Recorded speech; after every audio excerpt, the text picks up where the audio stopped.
예, 반갑습니다. 지병근 세무사입니다. 저희가 지난 시간까지 이제 종부세에 대해서 쭉 살펴봤는데, 6가지 이제 특례 신청 또는 제외 신청, 그 다음에 이제 합산 배제 신청에 대해서 살펴봤습니다. 근데 그때 말씀드릴 때, 우리가 올해부터 이제 적용되는 1주택자 과세 방식, 그 특례 신청서를 제출할 때, 일반 주택 또는 특례 주택이 부부가 공동으로 소유한 경우에는 아직 유권 해석이 없고 어떻게 해석해야 될지 아직 집행 기준이 나오지 않아 가지고 좀 지켜봐야 되겠다라고 말씀을 드렸는데, 최근에 아마 이제 국세청에서 기재부한테 이제 문의를 해가지고 아마 기재부에서 국세청으로 집행 기준이 이렇게 내려온 자료가 있더라고요. 그래서 그 내용을 좀 한번 설명드리고자 합니다. 그래서 오늘 주제 자체는 일반 주택 또는 특례주택을 부부가 공동 소유한 경우 1주택자 과세 방식을 적용받을 수 있는지 여부하고, 받을 수 있다면은 그 신청, 특례 신청을 어떻게 해야 되는지 한번 살펴보고자 합니다. 우리가 종합부동산세 1세대 1주택자에 적용이 된다고 하면은 3가지 세제 혜택을 받을 수 있다고 말씀드렸습니다. 첫 번째가 공제 금액이 상향 조정되죠.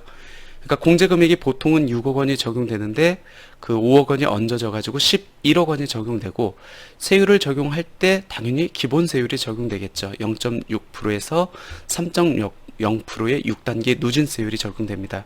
그리고 세액공제를 적용받을 수 있죠. 물론 세액공제는 뭐 1세대 1주택자라고 해서 모두 다 적용받는 건 아니고, 고령자, 그러니까 만으로 해서 60세 이상인 자, 그리고 장기 보유자, 이 주택을 오랫동안 보유한 사람, 즉 5년 이상 보유한 자에 한해 가지고 최대 80%까지 이렇게 적용이 됩니다. 굉장히 큰 혜택이죠.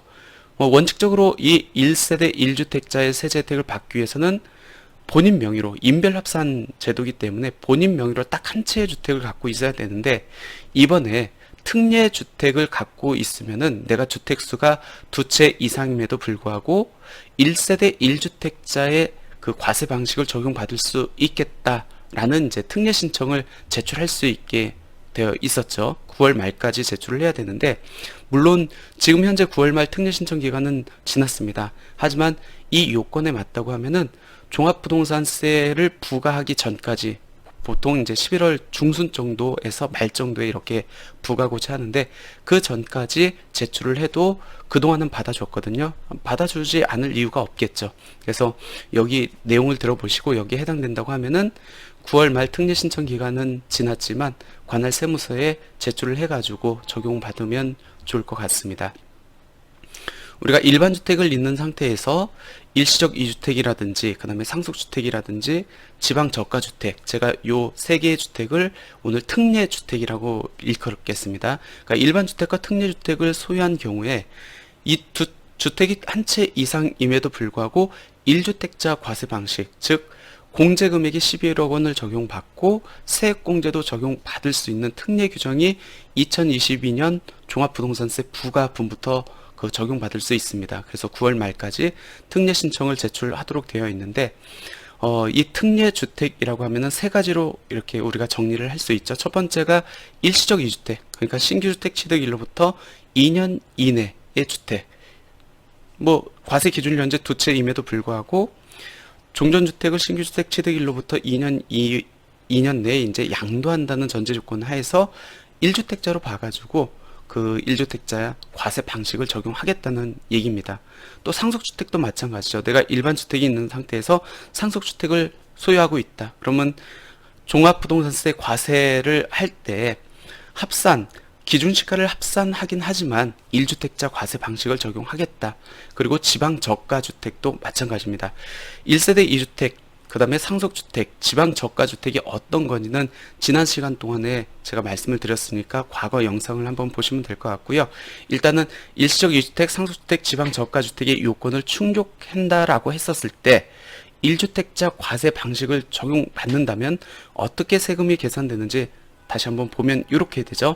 내가 일반 주택을 한 채 갖고 있습니다. 이게 특례주택이에요. 이 특례주택 안에는 아까 말씀드린 3가지, 일시적 2주택, 상속주택, 지방저가주택이 포함됐다고 보고, 이 주택이 2채 이상임에도 불구하고 이 특례주택은 1주택자 판정 시 없는 걸로 봐가지고 한 채로 봐서 공제 금액이 11억 원이 적용되고 나중에 세액공제도 적용받을 수 있다는 겁니다. 근데 주의해야 될 점은 이 특례주택이 주택 공시가격에서 제외된다라고 생각하시면 안 되는 거고, 주택 공시가격에는 특례주택 공시가격도 합산이 됩니다. 단지 공제 금액하고 세율하고 세부담 상한율을 1주택자 과세 방식을 적용할 수 있다는 겁니다.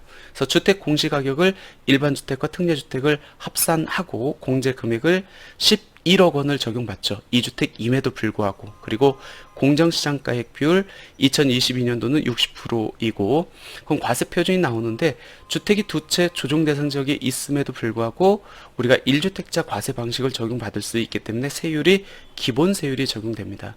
기본 세율이 적용되면 당연히 세부담 상한율도 150%가 적용되겠죠. 그리고 혹시 주택 공시가격이 공제금액을 초과를 해서 납부세액이 나온다라고 했었을 때도 세액공제, 즉 일반 주택에 해당하는 주택이 장기 보유했거나 아니면은 소유자가 고령자인 경우에는 고령자 및 장기 보유 세액공제까지 적용받을 수 있습니다. 근데 문제는 어떤 거였냐면 일반 주택과 특례주택 소유자가 같으면 전혀 문제 없었습니다. 근데 이 소유자가 다른 경우, 그리고 둘 중에 하나를 공동으로 소유한 경우 과연 이 1주택자 과세 방식을 적용받을 수 있는가가 이제 쟁점이 됐었죠. 명확한 법 규정도 없었고. 그래서 제가 국세청 본청에 전화했을 때는 본인들도 해석하기가 어렵다라고 해서 기재부에 이제 유권 해석을 올린다고 했는데, 아마 그 유권 해석이 내려와서 집행 기준으로 해가지고 과세 간청이 이제 보도가 이렇게 된 것 같습니다. 그래서 어떤 게 쟁점이 됐었냐면, 일반 주택이 남편과 부인 공동 명의인 상태에서 특례주택이 남편 명의 또는 부인 명의일 수도 있고, 거꾸로 일반 주택이 남편이나 부인 단독 명의인 상태에서 특례주택이 공동 명의인 경우가 있습니다. 아니면은 일반 주택도 공동 명의, 특례주택도 공동 명의, 이 경우에도 1주택자 과세 방식을 적용받을 수 있느냐가 이제 쟁점이 됐었는데, 결론은 어떻게 났냐면, 처음에 제가 이제 예상했던 대로 어차피 종합부동산세는 인별 과세 제도이기 때문에 일반 주택과 특례주택의 납세 의무자가 동일한 경우에는 이 1주택자 과세 방식을 그대로 적용받을 수 있다라고 해석이 내려온 것 같아요. 그래서 이제 일부 그 일선 세무사에서는 그렇게 이제 집행을 하고 있습니다. 그러면 1주택과 특례주택의 납세 의무자가 동일한 경우에 내가 1주택자 과세 방식을 적용받기 위해서는 특례 신청 또는 제외 신청을 어떻게 해야 됩니까? 라는 게 문제가 되는데, 이때는 공동명의 1주택자 특례 신청서하고 1세대 1주택자 적용 시 주택수 산정 제외 신청을 모두 두 개 다 신청을 해야 이 1주택자 과세 방식을 적용받을 수 있다는 겁니다. 그러니까 말로 설명하니까 조금 어려울 수 있는데 이제 사례를 갖고 한번 설명을 해볼게요. 이런 케이스입니다. 예를 들어서 일반 주택은 남편 명의로 단독 소유하고 있어요. 근데 특례주택, 여기서 말하는 특례주택은 일시적 2주택, 지방저가주택, 상속주택을 의미합니다. 근데 이 특례주택이 일반 주택의 소유자하고는 다른 부인 명의로 되어 있습니다. 이런 경우에는 1주택자 과세 방식을 적용받을 수 없겠죠. 왜? 소유자가 다르잖아요. 납세 의무자가 다르기 때문에 이때는 남편 건 남편, 그 다음에 부인 건 부인, 따로 이렇게 종합부동산세를 계산할 수밖에 없습니다. 그러면 일반 주택이 예를 들어서 남편과 부인 공동 명의인데 남편의 지분이 더 높아요. 우리가 공동 명의 같은 경우에는 1주택자 과세 방식을 선택할 때 어떻게 선택하죠? 납세 의무자가 누구로 기속되죠? 당연히 지분이 큰 자 명의로 기속됩니다. 그러면 일반 주택은 이제 남편 명의로 보겠네요. 1주택자로 본다고 하면은.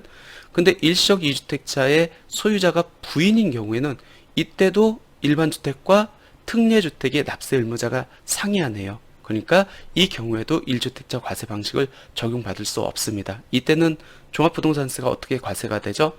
남편 60%, 그 다음에 부인 같은 경우는 일반 주택의 40%하고 특례주택의 100%를 합해가지고 이제 부인은 이제 종합부동산세가 이제 과세가 되겠죠. 물론 두 개 다 조정 대상 지역에 있다고 하면은 당연히 뭐 중과까지 이렇게 적용받을 수 있겠죠. 이번에는 일반 주택도 그렇고 특례주택도 그렇고 부부 공동 명의로 소유하고 있다고 가정을 해볼게요. 그러면 만약 1주택자 과세 방식을 취한다라고 했었을 때 지분이 큰 사람이 납세 의무자가 된다 했습니다. 그러면 일반 주택에 대한 납세 의무자는 남편이 될 거고, 특례 주택에 대한 납세 의무자는 부인이 60%를 갖고 있기 때문에 부인이 될 겁니다. 그러면 일반 주택은 남편, 특례 주택은 부인으로 기속될 수 있기 때문에 납세 의무자가 다릅니다. 이때도 1주택자 과세 방식을 적용받을 수 없다는 겁니다. 그러니까 일반 주택하고 특례 주택의 납세 의무자가 동일해야 두 채임에도 불구하고 1주택자 과세 방식을 적용받을 수 있는데, 일반 주택과 특례 주택의 납세 의무자가 다르면은 뭐 두 채 이상인 경우에는 1주택자 과세 방식을 적용받을 여지가 없다라고 보면 됩니다. 그러면은 이런 경우는 이제 어떻게 되는지 볼까요? 그동안 쟁점이 됐던 내용입니다. 일반 주택의 소유자가 남편과 부인이 5대5로 갖고 있습니다. 그리고 특례주택은 남편이 갖고 있습니다. 그럼 이 특례주택은 1세대 1주택자 판정 시 주택수에서 제외가 되기 때문에 이 일반 주택은 1주택자로 볼 여지가 있습니다. 근데 특례주택의 납세 의무자하고 일반 주택의 납세 의무자가 동일한 경우에 1주택자 과세 방식을 적용받을 수 있기 때문에 이때는 어떻게 해야 된다는 거죠?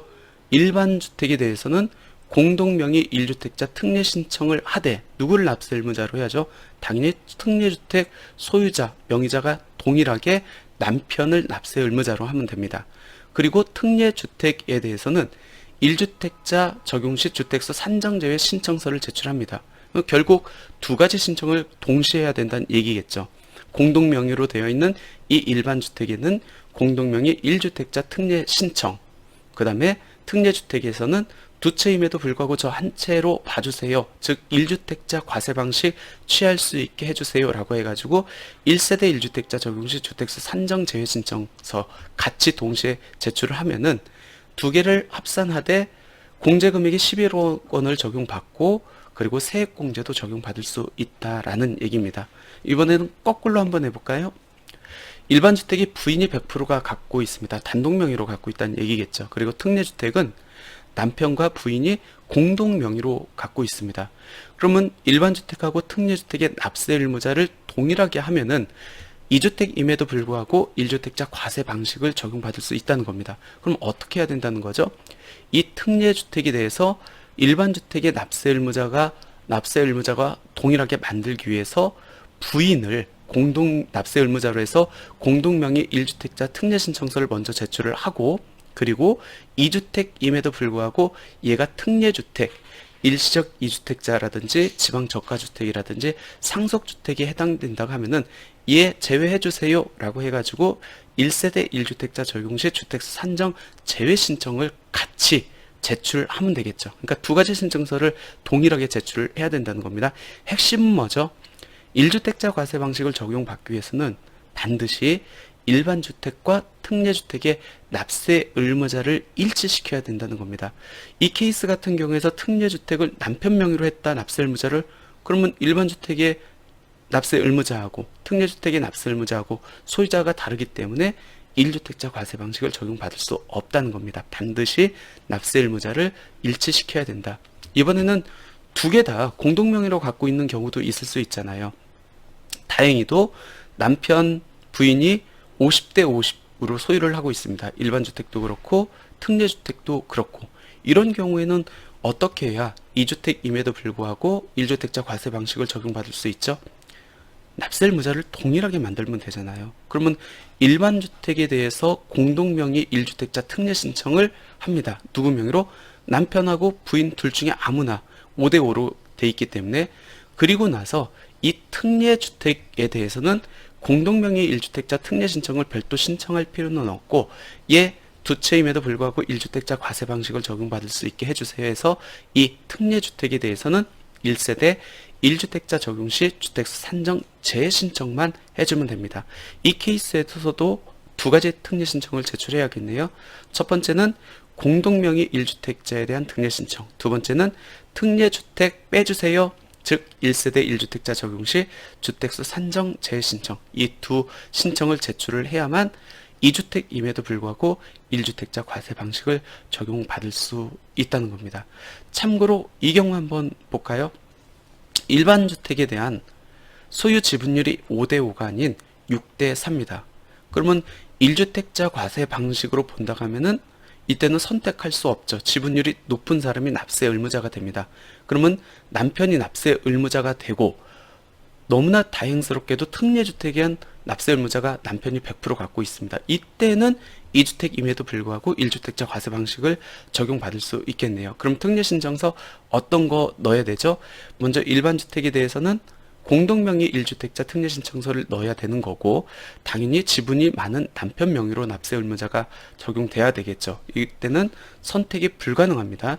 지분이 큰 사람이 무조건 납세 의무자가 되도록 되어 있기 때문에 선택 불가능, 50대 50인 경우만 선택 가능하다는 거고, 그 다음에 2주택임에도 불구하고 1주택자 과세 방식 산정할 때 이 특례주택은 주택수에서 제외해 주세요라고 해서 특례주택에 대해서 1세대 1주택자 적용 시 주택수 산정 제외신청서까지 제출을 해야 2주택에 대해서 1주택자 과세 방식, 즉 공제금액 11억 원, 그 다음에 일반 세율, 그 다음에 세액공제까지 적용받을 수 있다는 겁니다. 그래서 결국 일반주택이나 특례주택이 공동명의로 있는 경우, 양쪽 다 공동명의일 수도 있고 한쪽만 공동명의일 수 있겠네요.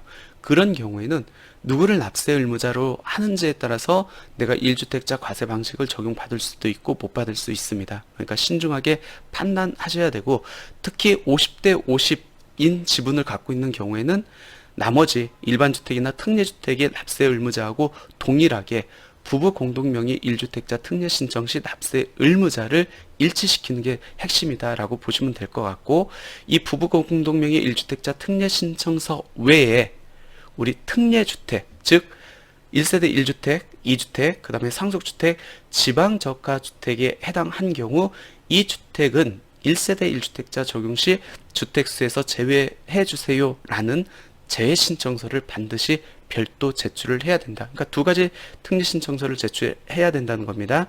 공동명의 1주택자에 대한 특례신청, 그리고 1세대 1주택자 적용 시 주택수 산정 재신청을 같이 제출을 해야 내가 2주택임에도 불구하고 특례주택을 제외하고 1주택자로 봐서 1주택자 과세 방식을 적용받을 수 있다는 겁니다. 오늘 같이 살펴본 내용은 그거였어요. 일반주택과 특례주택, 즉 상속, 지방저가, 그 다음에 일시적 2주택인 경우에 이 특례주택은 1세대 1주택자 과세 방식을 적용하는 데 있어서 주택수에서 제외된다. 하지만 일반주택이나 특례주택이 공동명의인 경우에 좀 해석이 분분명했는데, 지금 현재 일선 세무서에서 집행기준이 내려온 거는 납세 의무자를 동일하게 한 경우에는 적용받을 수 있다. 그런 경우에는 두 가지 신청서를 제출해야 된다. 1세대 1주택자 특례신청서하고 공동명의 특례신청서죠. 그리고 1세대 1주택자 적용 시 주택수 산정 제외신청서 두 가지를 제출하면은 2주택임에도 불구하고 1주택자 과세 방식을 적용받을 수 있다는 거 꼭 기억해 두시면 될 것 같습니다. 그래서 아직 제출하지 않은 분들, 특히 공동명의로 갖고 있는 분들은 아직 특례신청서를 제출 안 했다, 아니면 하나만 제출했다라고 하시는 분들은 두 개 다 체크를 하셔가지고 누락된 신청서가 없는지 확인하시면 될 것 같고, 9월 말까지 원래 특례신청서를 제출해야 되는데 그 기간을 경과했다 할지라도 요건이 맞으면은 종합부동산세 종부세 부과 고지되는 11월 중순이나 말까지 제출하면은 적용 가능하다라고 보시면 될 것 같습니다. 이렇게 해서 오늘 강의는 마치고요. 내일 10월 5일인가요? 수요일 8시에 제가 생방송으로, 제가 한 달에 한 번씩 여러분들하고 이렇게 생방으로 만나고 있는데 내일이거든요. 내일 5일 오후 8시에 생방에서 이렇게 만나 뵐 수 있을 테니까 내일 주제는 그겁니다. 9월 26일부터 대부분의 지방에 있는 조정 대상 지역이 해제가 됐어요. 그렇게 해제가 된 경우에는 어떤 세금 변화가 있는지, 취득세, 종부세, 양도소득세 이렇게 세 파트로 나눠가지고 세제 변화에 대해서, 그리고 대처 방안에 대해서 한번 살펴볼 거고, 그리고 이제 그렇게 강의가 끝나면은 여러분들이 이제 올린 질문들, 생방으로 했을 때 여러분들이 이제 바로 이렇게 질문 올려주시면은 제가 그거 보고 증문즉답 이렇게 하는 시간 갖도록 하겠습니다. 많은 관심과 또 참여 부탁드리면서 오늘 강의는 여기서 마치겠습니다. 감사합니다.